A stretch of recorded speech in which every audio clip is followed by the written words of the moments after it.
Gas car or electric car? Choosing the lesser of two evils. Quynh, we're looking forward to hearing your speech. You have the floor. Thank you, Tosin. Good morning, everyone.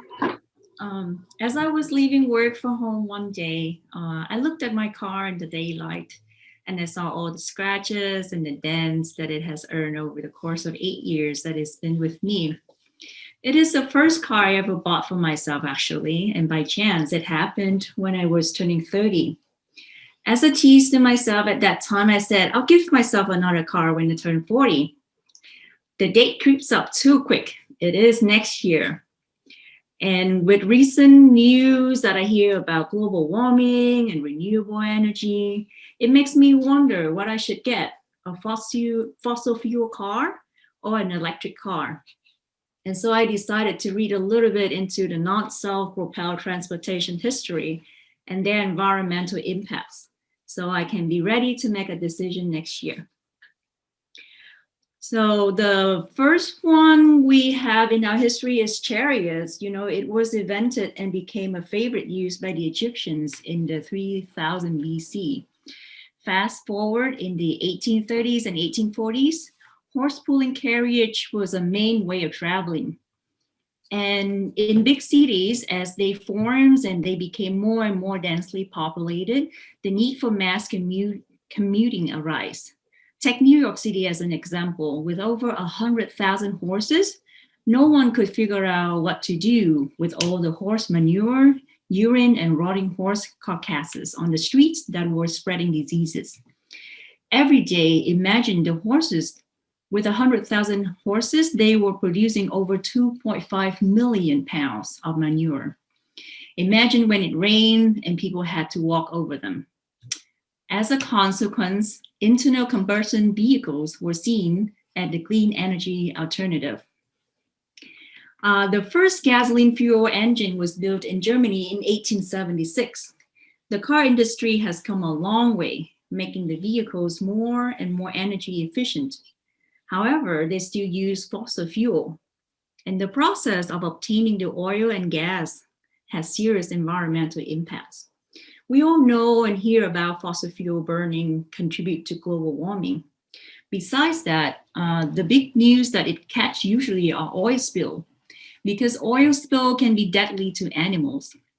The number of incidences is astonishing too. In Colorado, New Mexico, and Wyoming alone in 2018, there were 2,834 oil spills, but the scales of the incidences were not big enough for the news coverage. The other impacts it has on the environments are the drillings. The drilling, it disrupt wildlife habitat with light pollution, loud noises, vehicle traffic, and the infrastructure like power lines, well paths, fences, and roads. They all fragment the habitats for many species, disrupt the species' communication, breeding, and nesting activities. They also ruin pristine landscapes, and as a consequence, they turn nature lovers away. This also has an economic impact, as outdoor recreation is a big driver for local and national economies. In 2018, visitors to national parks spent an estimated $20.2 billion on their trips and supported 329,000 jobs. Local communities are also hurt by the side products of oil and gas production. Burned fossil fuels by power plants and industrial facilities generate toxic gases.